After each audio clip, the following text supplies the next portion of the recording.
Il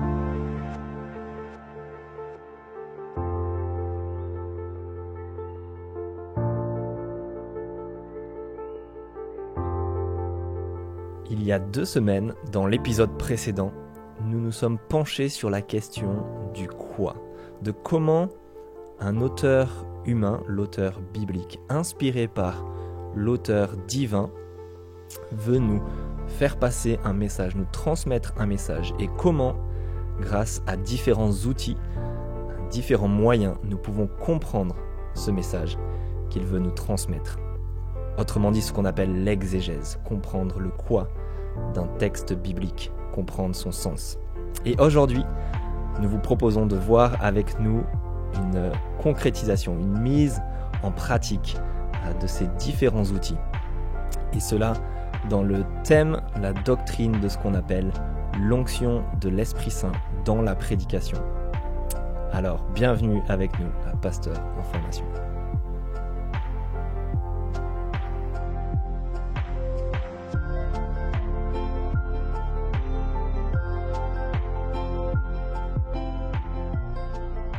Salut, c'est Valentin. Salut, c'est Jonathan. Bonjour Jonathan et bienvenue à tous à Pasteur en formation, à ce podcast où on se propose, où on a envie de vous présenter les bienfaits de la formation en théologie, cela pour notre propre croissance chrétienne, mais aussi pour le service dans l'église locale. Amen, amen. Amen, on est heureux de t'avoir en tant qu'invité, Jonathan. Ah, merci pour cet accueil, Valentin, dans ce podcast qu'on anime tous les deux depuis quelques semaines déjà. C'est ça, exactement. Mais comme vous l'avez remarqué, en fait, on prend des épisodes où on traite d'un grand domaine de la théologie qu'on a pu étudier dans nos études, et puis un épisode en général où on interviewe une personne sur un travail de recherche, quelque chose qu'elle a fait en lien avec ce qu'on a présenté avant. Donc là, c'est toi, Jonathan, tu as fait un travail de recherche, mais avant ça, parce qu'on entend ta voix, on croit te connaître, mais c'est peut-être pas le cas, donc je vais te poser 3 questions. Ok, vous connaissez plus ma femme que moi, c'est ça? C'est un peu ça la blague. Exactement. Donc je vais te poser des questions sur ta femme, non je rigole. 3 questions pour qu'on essaie d'en savoir un peu plus sur toi, des choses intimes, etc. Dis-nous, Jonathan, vélo ou course à pied? Ouh, question difficile. Valentin, tu me connais. Valentin sait que que j'aime passer du temps tout seul à faire du sport, à m'épuiser. Bonne question. Alors c'est difficile à dire. Je pense que ça dépend du contexte en fait. C'est comme tout. Le contexte, pour mieux comprendre ce qui se passe. Non, dans mon cas, le contexte c'est en hiver plutôt la course, en été plutôt le vélo. J'aime pas faire du vélo quand il fait moins de 10 degrés, j'aime pas trop courir quand il fait plus de 20 degrés. Donc, le gars fait encore référence au contexte, même pour répondre à une question sur le vélo, la course à pied. De quoi je dirais en ce moment la course, il fait froid dehors. Ok, magnifique. Ok, dis-nous deuxième question alors pour en savoir plus sur toi. Logos ou audible? Ah, question difficile encore une fois. Il faut que tu nous expliques ce que c'est déjà.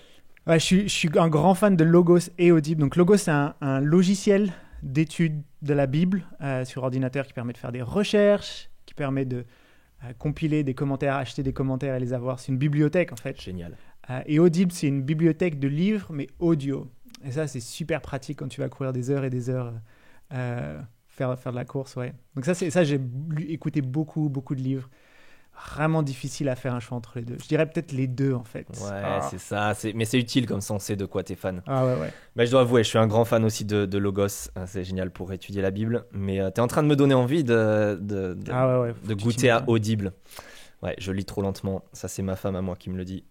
On n'en parle pas à chaque fois, donc ça va. Ok, 3e question. Juste pour le fun. Okay. Grec ou hébreu?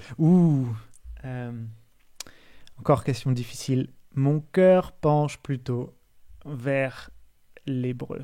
Je suis désolé pour mes profs de grec, Charles et Marc, qui sont probablement en train de pleurer là. Mais non, ouais, l'hébreu, j'ai une préférence un peu pour l'Ancien Testament. Je trouve l'étude dans l'Ancien Testament passionnante, tellement de choses à découvrir, que l'hébreu, même si c'est plus difficile, je trouve ça plus difficile que le grec, c'est un beau challenge.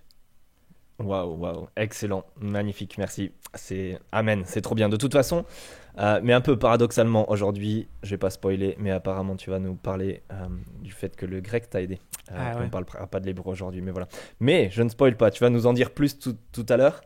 Mais la dernière fois, on avait parlé de cette grande question du quoi, comment comprendre un texte biblique, qu'est-ce que l'auteur humain veut nous dire, et pour cela, il emploie plusieurs outils, il écrit en fait, et on peut utiliser des outils pour essayer de comprendre ce qu'il nous dit.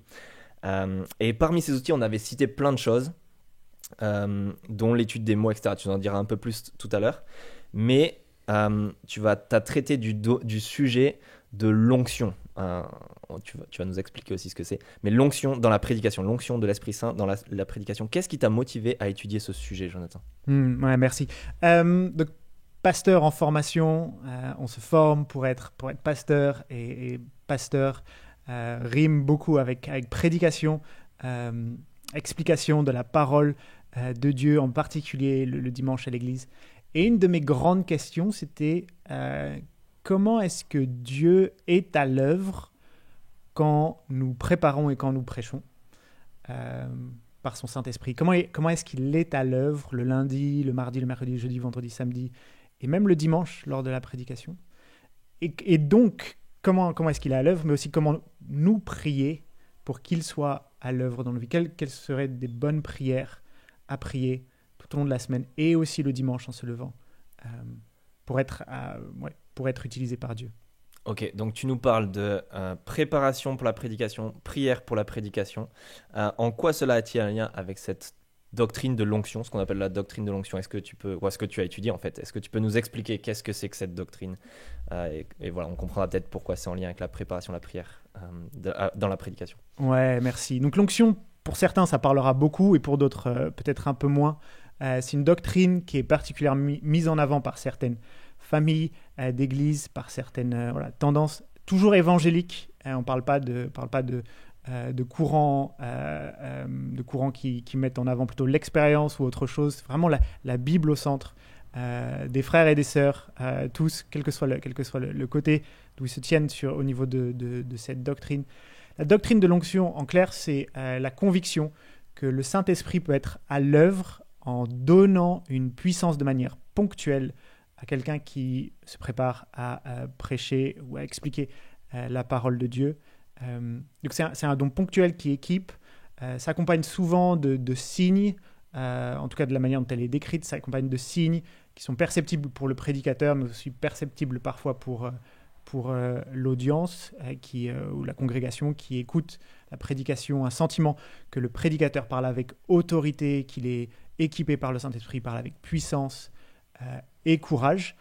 Et c'est une doctrine qui a été particulièrement développée au cours de l'histoire du protestantisme, mais qui a été développée et expliquée plus récemment par le docteur Martin Lloyd-Jones, qui est, selon certains, l'un des plus grands prédicateurs du XXe siècle, prédicateur gallois, prédicateur évangélique, qui a eu un grand ministère à Londres. Donc voilà. Ok, juste son nom est excellent.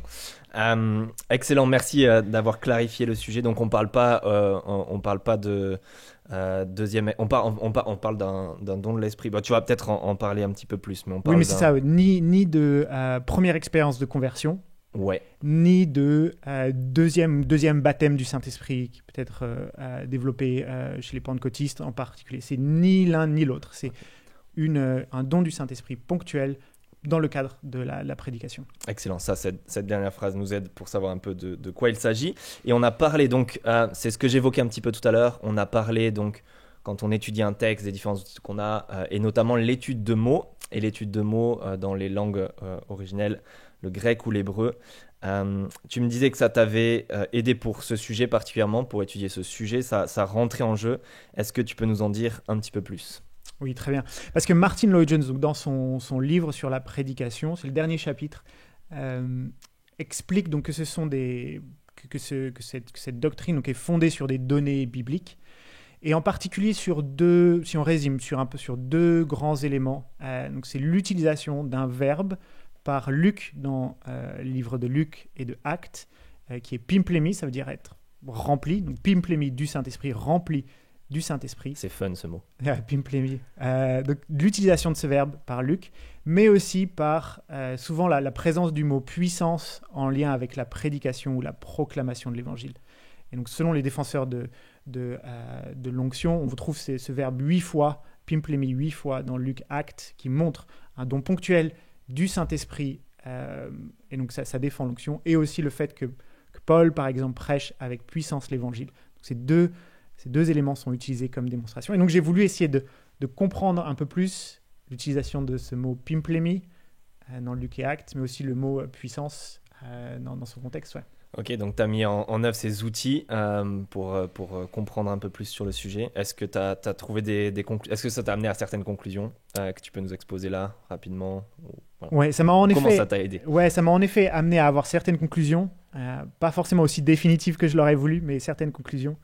Concernant le verbe pimplémi, donc le verbe rempli, pimplémi du Saint-Esprit, rempli du Saint-Esprit dans Luc Actes, on pointe 8 occurrences, 8 fois où ce verbe apparaît, le verbe pimplémi en lien avec le Saint-Esprit.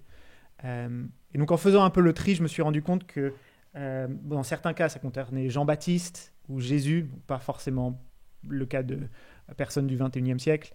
Ça concernait les apôtres au moment de la Pentecôte, qui est une expérience vraiment particulière, vraiment particulière dans l'histoire du salut, donc pas quelque chose non plus qui s'applique à nous.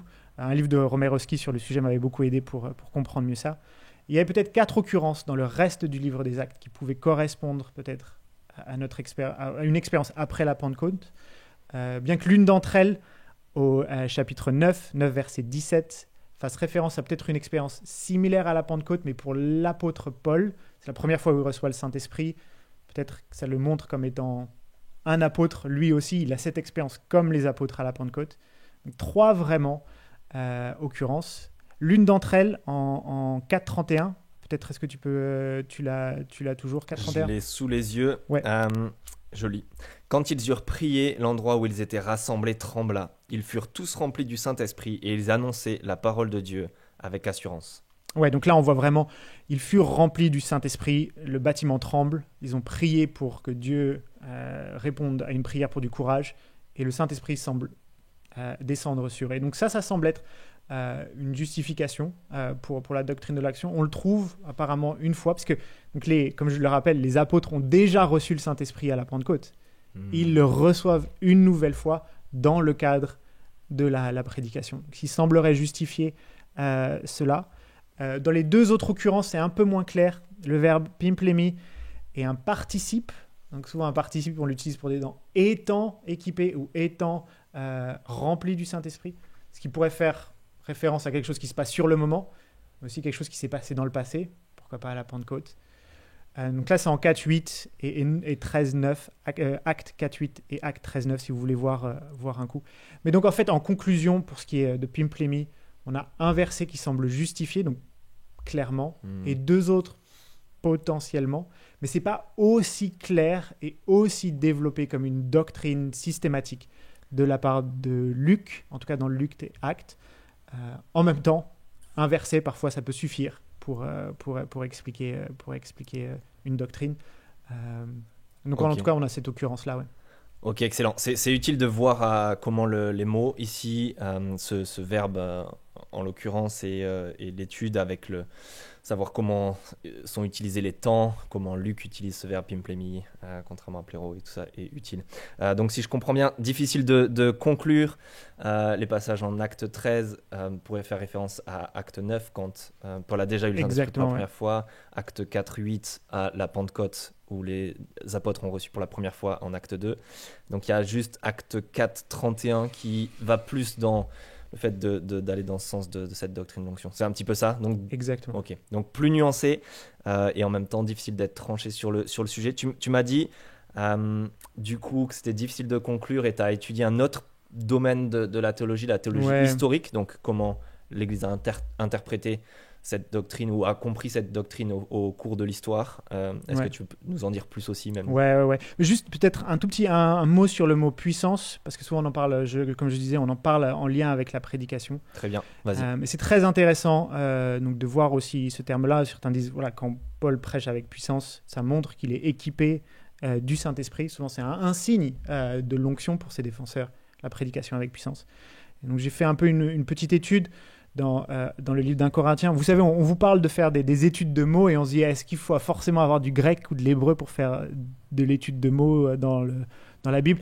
Et non, en fait, on peut simplement utiliser la traduction de votre langue, si vous préférez le français par exemple. Et là, on peut étudier le mot puissance dans le contexte du livre. Parfois, ça peut aider. Donc, il y a une référence en 1 Thessaloniciens, par exemple, 1,5, où on parle de puissance, mais le mot puissance n'est pas réutilisé, en tout cas pas en lien avec le Saint-Esprit. C'est un peu difficile de conclure là-dessus. Mais par contre, en 1 Corinthiens, on a le mot puissance qui apparaît à plusieurs fois. Et en particulier, dans le chapitre 1, on voit que la puissance est en fait liée au contenu du message. Le message de l'évangile est puissance. Et puissance de Dieu pour le salut de ceux qui croient. Ce n'est ni la sagesse des Grecs, ni les paroles des Juifs, mais c'est folie pour cela. C'est le Christ crucifié et ressuscité qui est véritablement la puissance. Donc en fait, on peut voir que quand Paul parle de puissance, en tout cas dans 1 Corinthiens, il fait peut-être lien avec la puissance qui lui est donnée par le Saint-Esprit dans la prédication. Il fait certainement lien, en tout cas, au contenu du message en lui-même. Et donc ça aide aussi à diriger parfois. Quand vous avez un mot et vous dites « Tiens, qu'est-ce que ça peut vouloir dire » ou dans quel contexte, comment est-ce qu'on peut le comprendre ? Regardez dans le contexte général de la lettre en particulier, peut vraiment aider pour comprendre sa signification. Ouais. Mais tu me parlais de les études historiques. Ouais, donc vas-y, tu peux nous parler de comment ça t'a aidé dans le sujet, ou aussi si tu veux rajouter sur comment comprendre ce mot puissance avec le contenu du message, comment ça amène aussi, ça aide pour la conclusion de c'est question de base. Donc au final, si je résume un peu cette étude des mots, m'a pas forcément conclu à une position claire et définitive. Oui, on a un verset qui parle d'une expérience ponctuelle d'un don du Saint-Esprit à des gens qui l'ont déjà reçu. Mais après, le reste des références proposées, ainsi que le terme de puissance en lien avec la prédication, était peut-être un peu moins clairement lié à ce qui serait l'onction, la doctrine de l'onction. Mais c'était assez intéressant. Je suis tombé sur un livre qui m'a beaucoup aidé, un livre de un gars qui s'appelle Cunnington, qui est en anglais, mais qui a été très très utile, en particulier pour montrer la doctrine de Calvin sur le Saint-Esprit et la parole de Dieu et comment est-ce que Dieu est à l'œuvre par sa parole, en fait, comment est-ce que le Saint-Esprit est à l'œuvre grâce à la parole. Et j'ai trouvé ça très très encourageant parce que ce qu'on voit, c'est que selon Calvin, ses conclusions, c'est que le Saint-Esprit, Dieu parle aujourd'hui par l'intermédiaire de sa parole prêchée. C'est ce qu'il fait aujourd'hui. Il parle par l'intermédiaire de sa parole. Sa parole à Dieu est toujours efficace pour accomplir son but. On le voit par exemple en Ésaïe 55, mais qu'on avait en introduction du précédent épisode. Et que sa parole, si elle est toujours efficace, c'est grâce au Saint-Esprit. Et donc ce qu'on voyait en fait, c'est que Dieu qui accomplit son œuvre à travers sa parole, aussi accompagne le ministère de sa parole toujours par le Saint-Esprit parce que sa parole est toujours efficace. Pas forcément toujours efficace pour convertir, mais toujours efficace pour apporter une réponse chez les auditeurs de cette parole, un rejet ou la conversion. Et ça, c'était particulièrement utile dans le cadre de la doctrine de l'onction, parce qu'une des questions avec l'onction, c'est si on n'a pas justement cette puissance du Saint-Esprit, alors est-ce qu'on se retrouve à prêcher dans le vide ou à dire des mots vides de puissance et de sens? Et là, je pense que les conclusions de Calvin sont très utiles parce qu'il nous assure, en tant que prédicateur, que Dieu est toujours à l'œuvre quand sa parole est prêchée fidèlement. Alors, qu'est-ce que ça veut dire, parole prêchée fidèlement? Je pense que ça veut dire être fidèle au texte. Ça veut aussi dire être soi-même impacté par la parole de Dieu. On ne peut pas simplement en parler comme un non-chrétien ou en parler sans avoir été impacté par elle. Mais si on prêche selon ce qui est marqué dans la parole, fidèlement à ce qui est écrit, si on prêche en ayant été convaincu soi-même dans sa vie, alors la promesse de Dieu, c'est que quand cette parole est prêchée, Dieu donne sa puissance et fera en sorte qu'elle sera efficace. Excellent. Dans tous les cas. Excellent. Dieu ne parle pas dans le vide. Il parle jamais dans le vide, exactement. Quand il parle, c'est efficace, contrairement à nous. Du coup, si je résume, c'est super utile. On a eu un petit aperçu de comment l'outil des langues bibliques nous aide dans l'exégèse, dans comprendre le quoi que l'auteur humain veut nous dire. Donc là, l'étude un peu de ce thème chez Luc. Et comment tu as vu le grec, mais aussi l'étude d'un mot, puissance, dynamisme, chez Paul, en 1 Corinthiens. Et aussi, tu nous as donné un petit aperçu de la théologie historique, de comment c'est compris dans l'histoire de l'Église, etc. Donc, plusieurs outils là qui sont mis en avant et démontrés. Sur le thème donc, que tu as recherché maintenant, et tu faisais un peu la transition vers là, est-ce que tu vas aller plus loin dans comment ça peut transformer nos vies, des choses, comment ça peut changer notre manière d'être en tant que chrétien ou personne qui a des responsabilités dans l'église locale, justement? Ouais, mais vous savez, la question que je me posais, c'est comment prier. Comment prier Dieu quand on se retrouve avec la responsabilité de préparer une prédication. Forcément, il faut comprendre la parole de Dieu pour pouvoir l'expliquer. Comme on l'a dit, Dieu est efficace à travers sa parole quand elle est prêchée fidèlement. Donc dans la préparation, demander de l'aide à Dieu, l'activité de la prédication, l'activité de la préparation pour la prédication est spirituelle. On peut voir des sections et des mots-clés, etc. Mais il faut le Saint-Esprit pour comprendre quel est ce message. Donc on peut premièrement prier que le Saint-Esprit nous aide à comprendre le message pour être fidèle à ce message. Fidèlement aussi, j'avais été assez marqué par ça, c'est être soi-même impacté par le message de la parole pour soi-même. On ne peut pas en parler en tant qu'hypocrite, dire quelque chose et dire « moi je passe au-dessus ». Deuxième prière, je pense, prier pour que la parole soit efficace dans nos cœurs, quand on l'a comprise, qu'elle soit efficace dans nos cœurs. Troisièmement, et ça aussi on le voit, je ne l'avais pas noté, mais dans Éphésiens 6 par exemple, on voit Paul tout à la fin qui demande aux Éphésiens de prier pour qu'il ait le courage.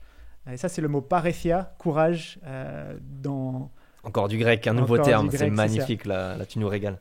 Donc en Éphésiens 6, qui est le même terme ou la même chose pour lesquels les apôtres ont prié à la fin du chapitre 4 et par lequel Jésus a répondu en acte 4, par lesquels Dieu a répondu par une puissance du Saint-Esprit. Super utile. Donc ça, le passage dont tu nous parlais tout à l'heure, il prie pour ça, avec ce terme paréthia, ça apparaît encore en Éphésiens 6. Paul dit de prier pour ce courage, cette paréthia. Okay. C'est ça, exactement. Et donc je pense que c'est important aussi de prier, qu'on ait le courage de dire les choses qu'on a vues dans la parole de Dieu. Parfois on peut être tenté de ne pas les dire. Et je pense que l'Esprit peut être à l'œuvre dans nos cœurs et nous donner ce courage. Et si c'est comme ça qu'on voit l'onction, je le vois vraiment ça justifié dans la parole de Dieu. Troisième chose pour laquelle on peut prier, c'est pour le courage. Et la quatrième chose pour laquelle on peut prier, on peut dire merci Seigneur. Merci Seigneur. Amen. Parce que tu es à l'œuvre à travers ta parole. C'est tellement encourageant en tant que prédicateur, en tant que futur pasteur. Je sais que pareil, toi aussi tu te destines, Valentin, à l'être. Tellement encourageant de savoir que Dieu sera à l'œuvre pour sa gloire, parfois de manière qu'on ne comprendra pas, parfois de manière frustrante aussi pour nous, mais qu'il sera à l'œuvre. C'est sa promesse. Sa parole ne revient jamais sans effet. On peut se lever le dimanche matin et se dire « Seigneur, qui suis-je pour être utile pour tes mains ?» Et le Seigneur sera utile quand sa parole est prêchée fidèlement par un serviteur qui prêche ce que le texte dit et qui a été transformé. Et ça, c'est tellement d'assurance. Ça rend le ministère tellement encourageant. Pas forcément toujours facile, mais on a besoin de courage, de paréthia. On a besoin de courage pour pouvoir prêcher avec fidélité.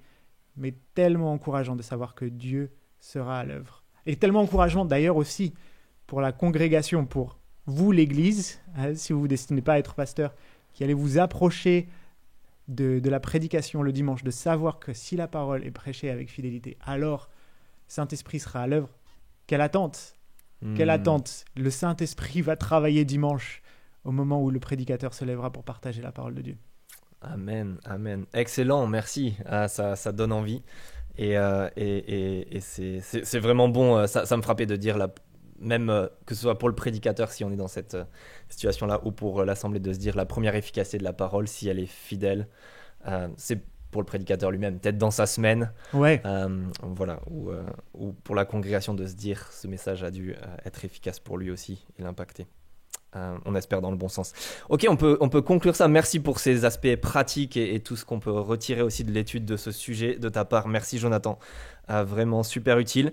La semaine prochaine, on reste un petit peu sur le même thème. On vous avait annoncé ça, on avait teasé ça sur le fait que on allait étudier le quoi d'un auteur biblique, qu'est-ce qu'il veut nous dire, le quoi. Et la semaine prochaine, on va se pencher un petit peu plus sur le pourquoi. On vous présentera tout ça, donc j'en dis pas beaucoup plus, mais c'est ce qu'on appelle l'herméneutique quand on étudie ça en cours. L'interprétation, ouais. Ouais, exactement. Peut-être qu'on pourra définir ça, mais l'interprétation, qu'est-ce que l'auteur pourquoi en fait l'auteur nous a dit ce qu'il nous a dit. Mais on en reparlera. Mais on va entendre une nouvelle voix, Jonathan, la semaine prochaine, non? Il me semble. Ouais, c'est ça. Dans 2 semaines, quand vous entendrez le prochain épisode dans 2 semaines, la première voix que vous allez entendre, c'est notre compère, compatriote, ami et camarade de classe en 3e année, Will. Qui est un peu le troisième larron derrière ce podcast, qui pour l'instant était plutôt derrière les manettes à nous aider à savoir quoi dire et préparer ces épisodes. Et pour la première fois, il sera devant le micro la semaine prochaine. Donc on sera une conversation à 3 dans 2 semaines. Et aussi, il viendra nous présenter un travail de recherche qu'il a effectué lui-même. Magnifique, on a hâte, on espère que vous avez autant hâte que nous. Ce sera super de se retrouver. On vous dit bye bye, mais avant ça, n'hésitez pas à nous écrire aussi à une nouvelle adresse mail qu'on a. Si vous avez des questions ou juste réagir ou en savoir plus, vous pouvez écrire à pasteur en formation en minuscule, tout attaché, pasteur avec un S en formation @gmail.com. @ibbxl, pardon, ibbxl.be. Oh oui, c'est vrai. ibbxl.be, ibbxl.be. Donc pasteur en formation @ibbxl.be. Exactement. On vous dit bye bye, à la prochaine. À dans 2 semaines, ouais. Salut Jonathan. Bye bye.